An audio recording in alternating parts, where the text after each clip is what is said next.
inilah yang membuat saya semakin meyakini bahwa Gibran itu bukan anak-anak muda mayoritas di Indonesia. Apalagi ada satu bukti lagi ketika Gibran ditanya soal pekerjaan gitu ya. Jadi ada anak muda udah lulus S2 terus kemudian nyari kerjaan susah gitu. Nah, Gibran jawab jadi pengusaha aja.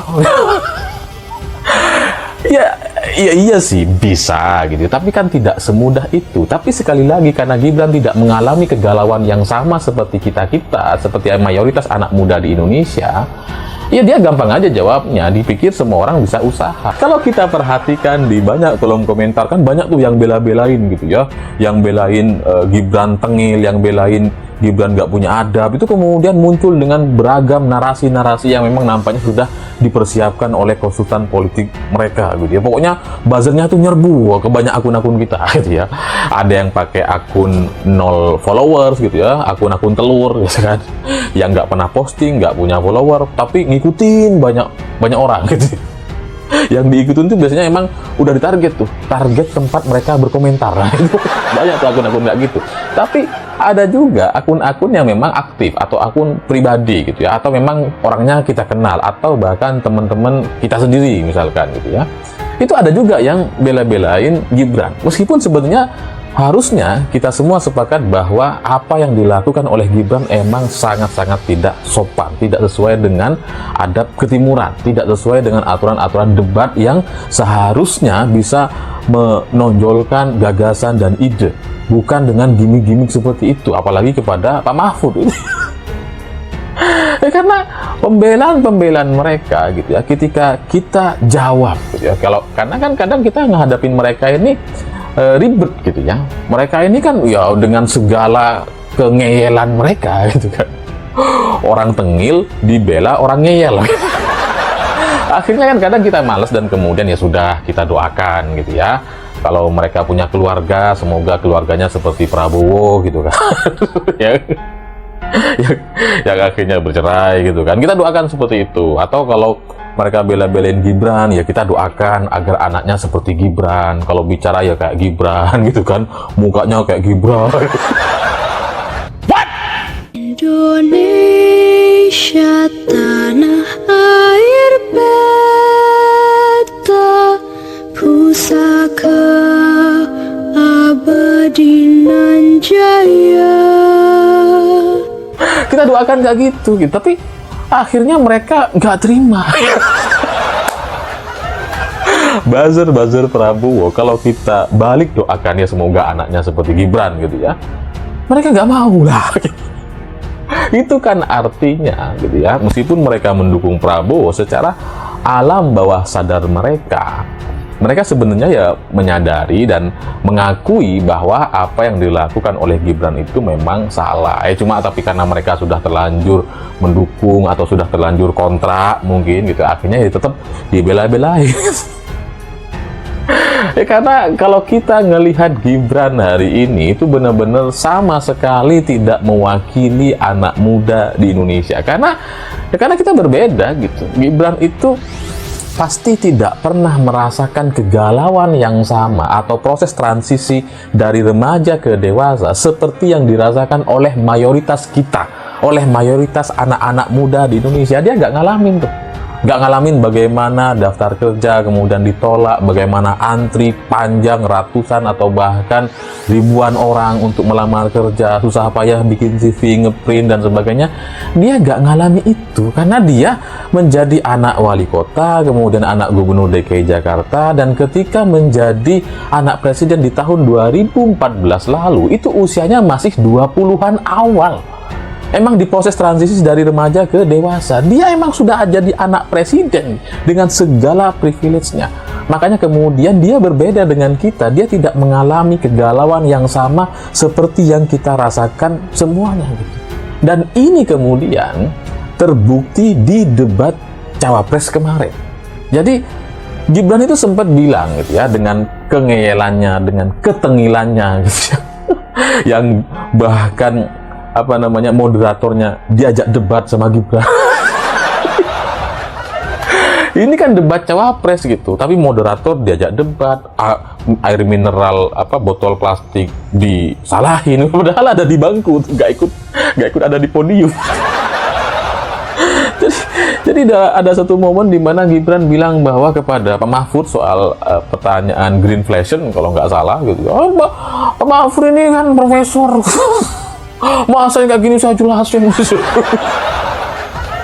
Ini menunjukkan bahwa Gibran nampaknya memang nggak tahu atau nggak punya banyak referensi. Dalam imajinasi dia mungkin, dia pikir kalau profesor itu tahu semuanya, tahu segala-galanya. Padahal disiplin ilmu Profesor Mahfud MD ini sejak S1 sampai S3 dan kemudian meraih gelar profesor, itu beda-beda gitu. Yang pertama S1 Pak Mahfud ini masuk jurusan sastra Arab, kemudian S2 di ilmu politik, baru kemudian S3 dan profesornya di hukum gitu. Jadi kalau kemudian ditanya soal greenflation gitu ya, ini memang bukan disiplin ilmu yang dipahami oleh Pak Mahfud atau menjadi kepakarannya. Nah, tapi kemudian Pak Mahfud menjadi cawapres memang harusnya mengetahui permasalahan di Indonesia, tapi tidak dengan istilah-istilahnya. Pak Mahfud pasti ngerti soal teks dan sebagainya, tapi tidak dengan istilah-istilah barunya, karena yang namanya istilah itu selalu ada yang baru. Greenflation ini kan baru-baru ini aja gitu. Soal ekonomi hijau dan sebagainya itu kan ya baru-baru gitu. Dulu ya nggak ada gitu. Sama lah seperti istilah sandwich generation misalkan. Itu kan ya baru ada baru-baru sekarang aja gitu. Apakah kemudian kakek nenek kita tidak mengalami sandwich generation? Mengalami juga gitu. Dalam prakteknya mengalami, sehingga itulah yang kemudian membuat KPU mengatur agar setiap pertanyaan yang mengandung singkatan atau istilah-istilah itu kemudian dijelaskan. Supaya apa? Supaya jawabannya jelas sesuai dengan pertanyaan yang disampaikan. Karena ini levelnya cawapres, bukan tebak-tebakan. Level cawapres itu memahami persoalan dan kemudian memberikan jawaban untuk menyelesaikan persoalan itu.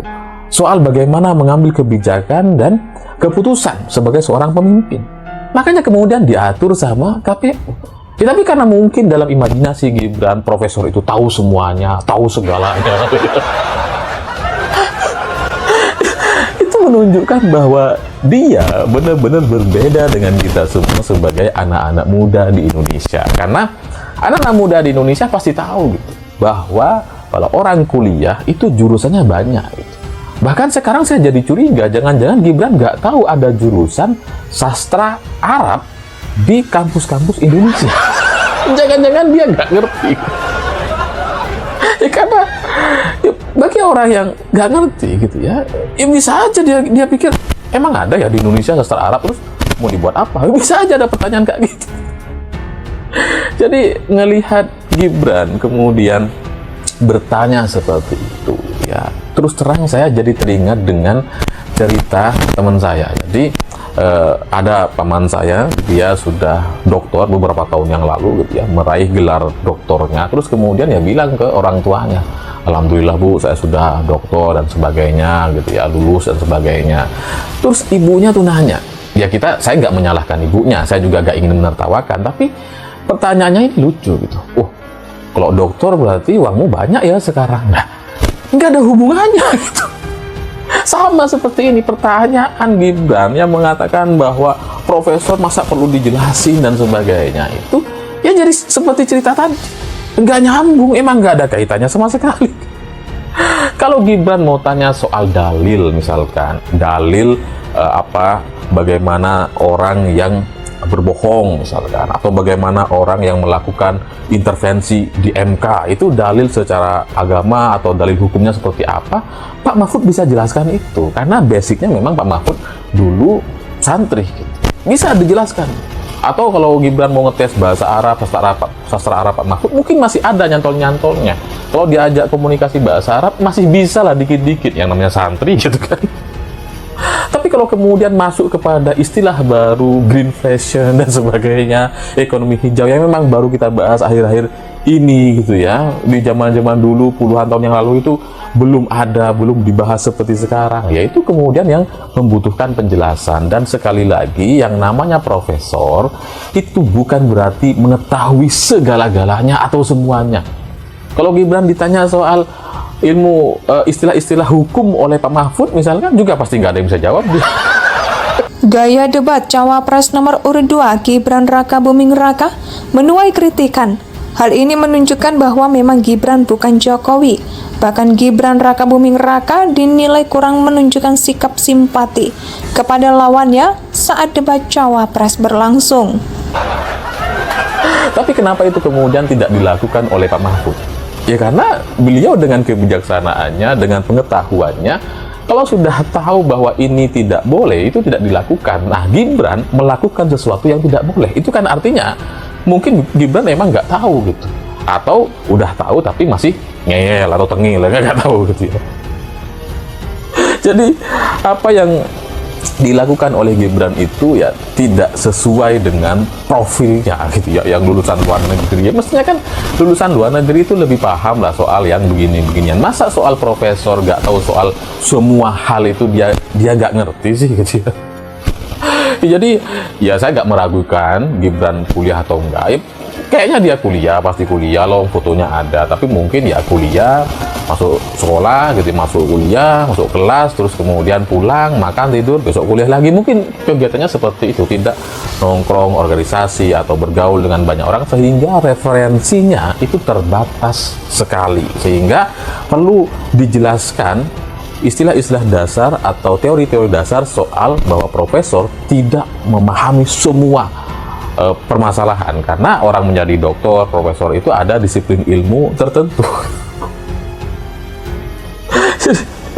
Jadi inilah yang membuat saya semakin meyakini bahwa Gibran itu bukan anak-anak muda mayoritas di Indonesia. Apalagi ada satu bukti lagi ketika Gibran ditanya soal pekerjaan gitu ya. Jadi ada anak muda udah lulus S2 terus kemudian nyari kerjaan susah gitu. Nah, Gibran jawab jadi pengusaha aja.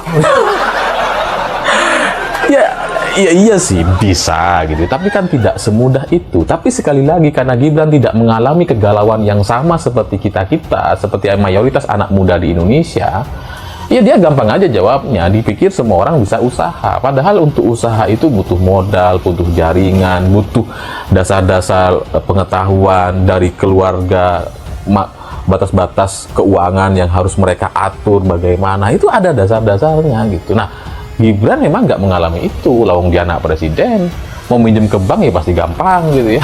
Nggak ada jaminan pun pasti dapet gitu. Nah kalau kita anak-anak muda ini mau minjem ke bank gitu ya kan. Indonesia sejak dulu kala tetap dipuja-puja bangsa.